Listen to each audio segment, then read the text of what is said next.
But first, why would anyone want big corporations to run America and ultimately our lives? As predatory monopoly capitalism has run amok in the post-Reagan deregulated era, as corporations are getting bigger and bigger and increasingly holding average Americans hostage in ways ranging from credit card rates to gotcha mortgages to health insurance companies that dump tens of thousands of people a day simply because they get sick, who can stand up to such massively concentrated power? The founders of this nation, facing such overwhelming corporate power, when the British East India Company monopolized the trade in not just clothing and manufactured goods, but also tea, sought to overthrow that corporate power with the Boston Tea Party. Now, in an odd-about-face, the ninth richest man in the world and some of America's largest and dirtiest industries are funding a Tea Party movement that has now turned into a political party to further weaken the nation our founders started in its ability to control corporate excesses. Here to tell us how they plan to do it is Fred O'Neill, chairman of Florida's new Tea Party political party. Fred O'Neill, welcome to the show. Hello? Hey, Fred, you're on the air. Welcome. Oh, hey, Thom. Yeah, sorry. I got the intro there. Kind of news to me that corporations are behind the Tea Party, but, well, that's interesting. It's fairly easy to Google. SourceWatch.org is an organization that lists, Koch Industries gave over $12 billion, or the Koch Family Foundation, rather, $12 million to Americans for Prosperity that then helped fund the Tea Party movement. Those buses don't show up from nowhere, painted with, $40,000-$50,000 paint jobs. The tea parties are in fact, and I'm sure you know this, are funded by some of the largest corporations and wealthiest people in America. That, however, isn't, I don't want to bring you on and pick on you for that. That's just kind of common knowledge. Yeah. What I'm, and frankly, I don't want to pick on you. What I'm baffled by is I suspect that you and I share a lot of the same values. I suspect that we share a lot of the same concerns. I don't want there to be any concentrated power running this nation to the detriment of the interests of we the people. Whether it is a president who is overreaching, a Congress who is overreaching, or frankly corporations who are overreaching. Right. And so my question to you, because I'm assuming that you, and perhaps you'll set me straight, but I'm guessing this is a safe assumption, you would describe yourself as a small government conservative? Yeah, limited government. I don't want to take this in a different direction from where you want to go, but sure. By no means my little thing down here in Florida and the people that I'm involved with, by no means do we see the concentration of wealth in a few corporations that I think I heard Michael Moore say 7 banks now have 75%, at least 75% of the nation's deposit. By no means do we see that as a beneficial event. Okay, then we're on the same side on this, and this is where I'm baffled. I mean, 7 banks, we've got 5 insurance companies that control 90% of the market. You've got 5 media companies, 13 media companies in total control over 95% of everything Americans read, hear, or see. And you can go right across the industries. Four companies control most of the steel. There's 7 companies, oil and gas, on and on and on it goes, and historically, Republicans like Teddy Roosevelt got it that the only power, in fact, Roosevelt said this, I'm paraphrasing, I'm sorry I don't have the exact quote in front of me, but this is damn close to exactly what he said. The only power that can push back the concentrated wealth and the corruption that comes along with it of very large corporations is the organized power of the people called government.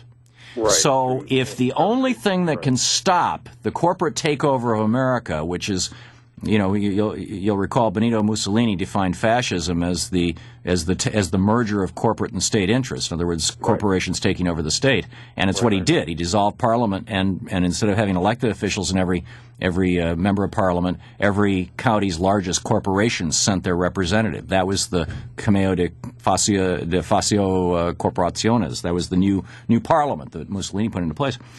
If we both want to stop that, how are you going to stop that by neutering government if they're the only force that can stop these big corporations? Well, there are aspects of government that I certainly don't want to neuter, and one is the antitrust division of the Justice Department. Another aspect, and it's kind of strange that nobody is talking about this, but the justification, best as I understood it, for the bailout of all these failing big corporations was that they were, quote unquote, too big to fail. Yeah.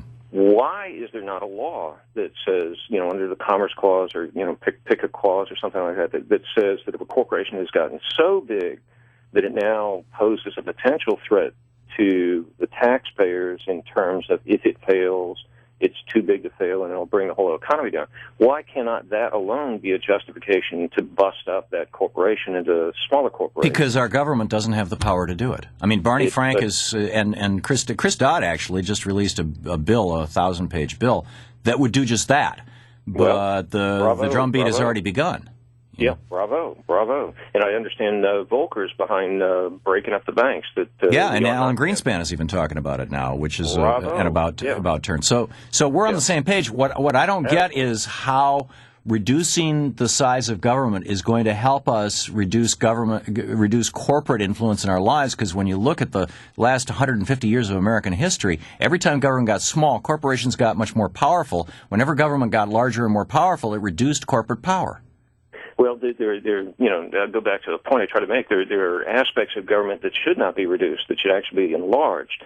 The Enforcement Division in the Justice Department, the laws that they can use to break up these big corporations, I would certainly agree with. I think that's a good move. That's moving this kind of, I know you would claim it as a progressive movement, but I would see it as moving it back to the vision that Thomas Jefferson had of, he had a nation of small farmers, but he thought of himself as a progressive, as did Teddy Roosevelt, who was a Republican. The idea that we have a broad middle class. We don't have a tiny middle class and just a few people that have 99% of the wealth. Right, yeah. Well, excellent point. Fred O'Neill. In that regard, let me wish you well with your tea parties in Florida. Do you have a website? Yeah, hopefully it'll be up to date, floridateaparty.us. Okay, great. Thanks a lot, Fred. Good talking to you. Thanks, Tom. Good. Up next, what's the real tea party? The Boston Tea Party. I'll tell you next. This actually, we should play the Piggies Alert music here, Jacob, if you've got it, because this is such a Piggies Alert, and it just leads right in to what I wanted to talk about in the second segment. Have you seen the bigger piggies in their starched white shirts. Goldman Sachs. This from today's Financial Times. Goldman Sachs, the headline, blank fine defends pay levels for more productive Goldman staff. They make the point that Goldman Sachs is likely to pay out an average of $650,000 in compensation to each of its 30,000 employees this month or next. Let me repeat that.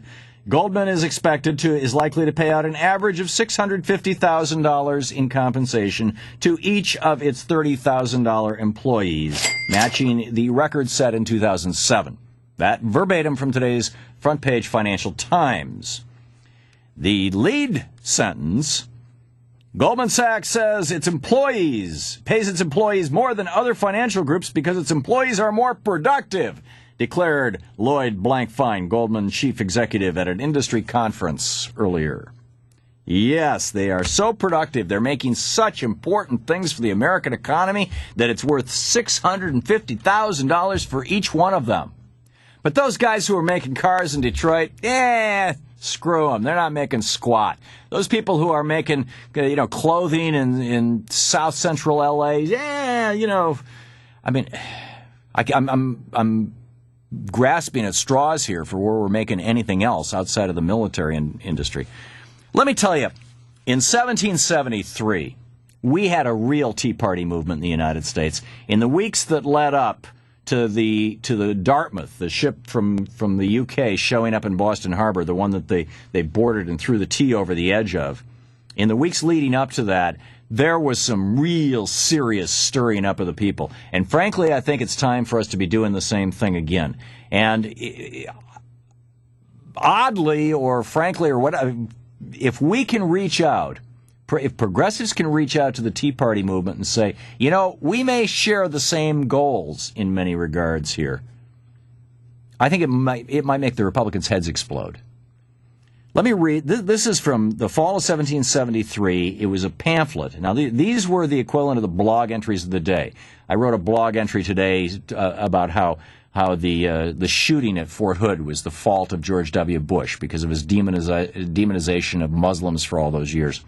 And you can find it over at commondreams.org or on Democratic Underground.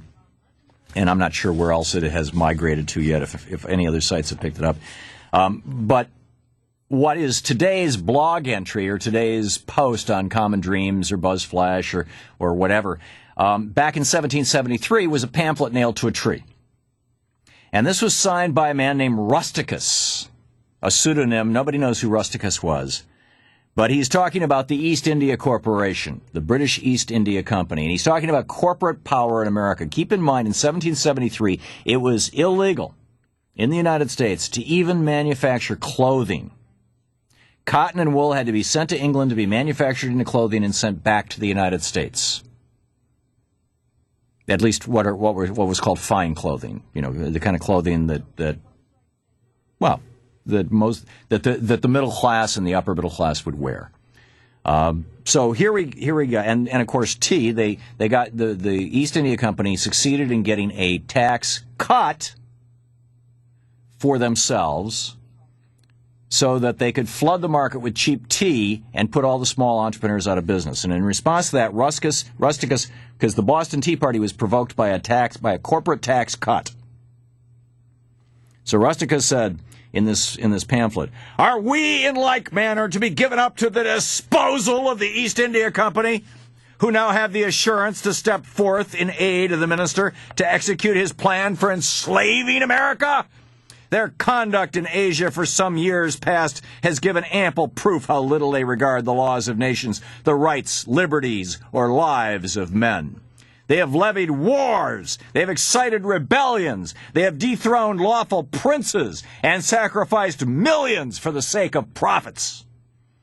The revenues of mighty kingdoms have centered in their coffers. And these not being sufficient to glut their avarice, they have, by the most unparalleled barbarities, extortions, and monopolies, stripped the miserable inhabitants of their property and reduced whole provinces to indigence and ruin. 1,500,000, it is said, perished by famine in 1 year, not because the earth denied its fruits, but because this corporation and their servants engulfed all the necessities of life and set them at so high a price that the poor could not purchase them." You get it? You get it? I mean, this is just the Boston Tea. This was from my book, What Would Jefferson Do, by the way, if you want to track that down.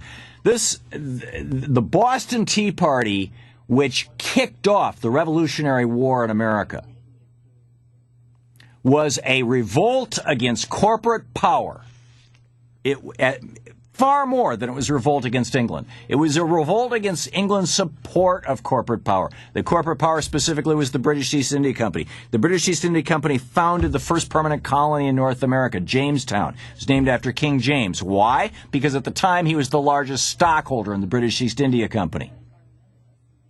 They named the state in which Jamestown was located Virginia. Why? They named it after the Virgin Queen, Queen Elizabeth I. Why her? Because she was, in 1601, she authored the corporate charter of the British East India Company and brought it into existence. I mean, it was all about corporate power. Thomas Jefferson, prior to 1773, in 1772, he published a book called The Rights of British Americans, a pamphlet. It was a 35-page pamphlet, and it was about how we could be good British citizens here in North America. A year and a half later, after the British Tea Party, Thomas Jefferson was talking about creating an independent nation, as were many of the patriots in this country. Why? Because of the excesses of corporate power. We're there again.